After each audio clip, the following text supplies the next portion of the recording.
time when we do a little sipping on scripture with Shayne Stanfield. Good morning, Shayne. Hey, Shayne, how you doing? I'm doing pretty good, guys. Thank you for having me. Today we are sipping on scripture with the readings for Monday of the 34th. I can't believe that, 34th week in Ordinary Time. Also the memorial of St. Andrew, Dunlock, and Companions Martyrs. I have all I need. Many years ago, my wife Christy and I visited Asheville, North Carolina, and we had dinner one pleasant evening at a sidewalk table of a restaurant that was across the street from a park.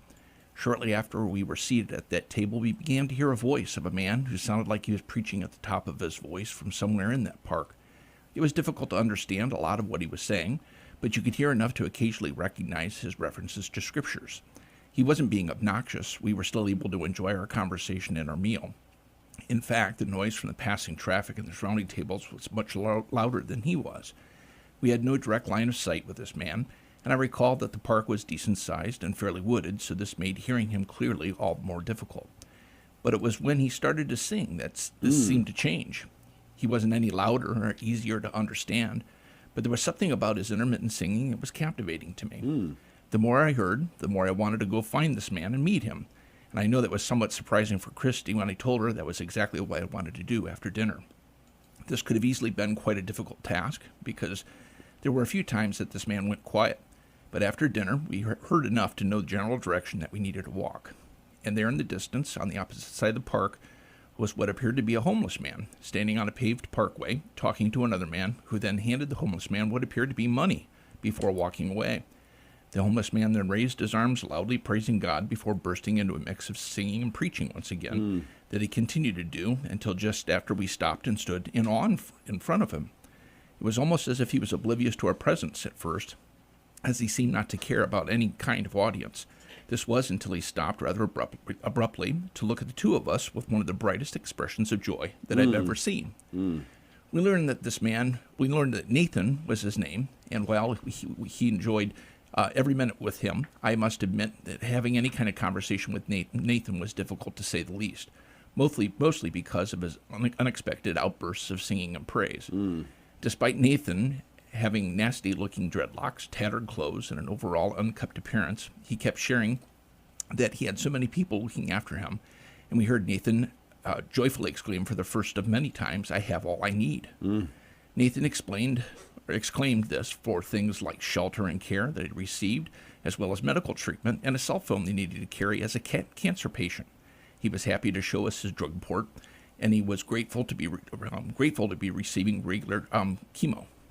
It was obvious during our conversation that Nathan was making the point that his life was entirely entrusted to God, and he couldn't have shown any more happiness about that. Yes, Nathan made it clear that he was being cared for by others in many ways, but it was also quite clear that his joy was in his relationship with God, which was truly all that he really needed. Do you remember that man that we saw giving Nathan what appeared to be money before he walked away right before we got there?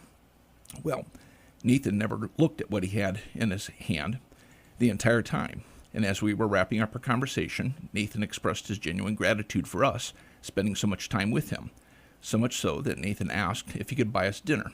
And before we could tell him that we had just finished eating, he held up his hand and opened his fist to display several crumpled $20 bills, and he asked us if we could take it all for a meal. Even after explaining that we had just finished dinner, Nathan still tried to get us to take the money, suggesting that we could put it toward our next meal, stating once again, "I have all I need," in a most reassuring way. Now, I share our wonderful encounter with Nathan with all of you because I can't think of a better example of today's gospel reading, which comes to us from the 21st chapter of Luke. This is the story where Jesus observed some of the offerings being made to the temple treasury, and he compares those offerings made by some wealthy people to that of a poor widow and her offering of 2 small coins. Jesus said, "I tell you truly, this poor widow put in more than all the rest, for those others have all made offerings from their surplus wealth, but she, from her poverty, has offered her whole livelihood." I think we can all agree that this widow likely had it much worse than Nathan, because there was no social safety net of assistance back then for widows. She was truly impoverished, with likely no assurances of any kind of support. But I think we can also agree that Nathan and this widow were very much the same in that each was so willing to freely give all that they had out of love and trust for the Lord. And I really don't think the fact that Nathan was unable to give away his money to us changes anything, because he already had given it away in his heart. He had no attachment to it. And I'm sure that he eventually gave it away as a blessing to another. Well, that experience of Nathan was still an incredible blessing to me and my wife in more ways than I'm able to share with you here. But I can at least say that I now read today's gospel knowing a little more about this poor widow. I can at least see her having a disposition much like Nathan, perhaps even having a moment with that same bright expression of joy in the Lord, as she quietly said in gratitude when she left those 2 small coins, "I have all I need."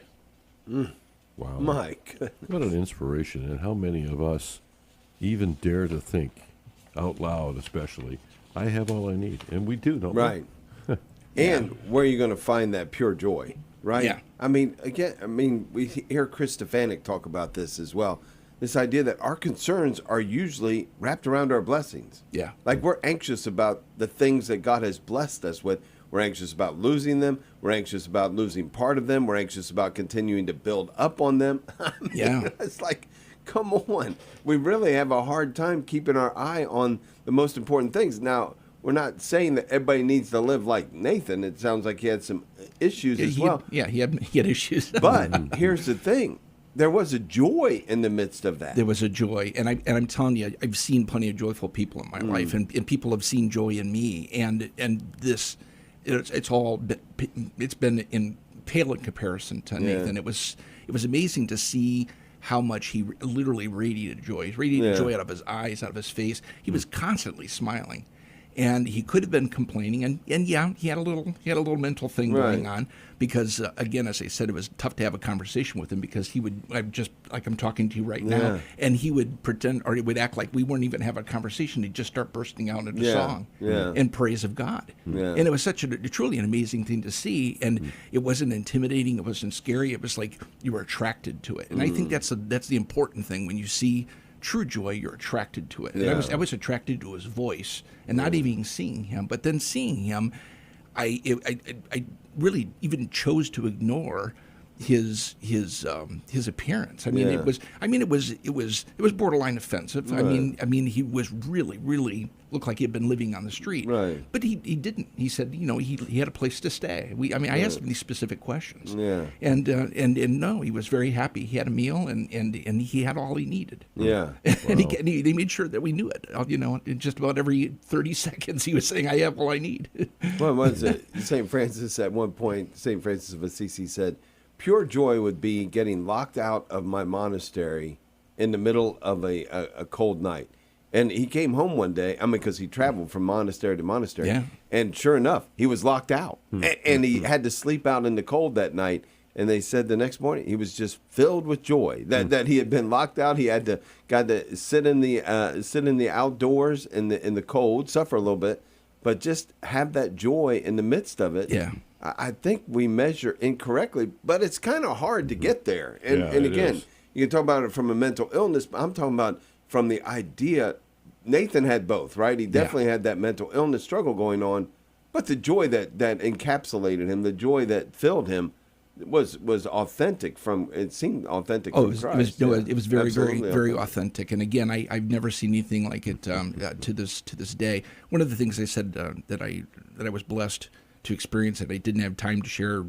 I'll just share with you that there was something about his eyes, and I couldn't get beyond that. But throughout the years as I grew closer to the Lord, I really believe that I saw the Lord in his eyes. Wow. And that's amazing. It's almost like an altering of my memory, but I can look back and seeing his face, and it's like I see Christ. It's many amazing. Overlooked people out there because of their appearance. Can you imagine what it would be like to encounter John the Baptist coming out of that barren area, with a mouthful of locusts, right. looking like some hobo or something like that, and how many people dismissed him? Yeah. That's a good point. And I'm sure that John the Baptist had a joy about him as well. Yeah. He was very serious and very stern about what he was doing, but there was something unmistakable about his. What he was doing, and he was very much in love with the Lord and what he was doing. He knew who he was doing for. He knew who he was doing it for. This is my question, and this is my own thought for myself. Okay, let's just say Nathan, and we'll just use him as an example. that he is truly filled with the Spirit of God, and that joy that exudes from him is from God. And he's in close personal relationship with God, even though we see him as whacked out and crazy. Yeah. Now, and if we could say that God were to say to us, he walks closer with me than you do, would you trade places with him?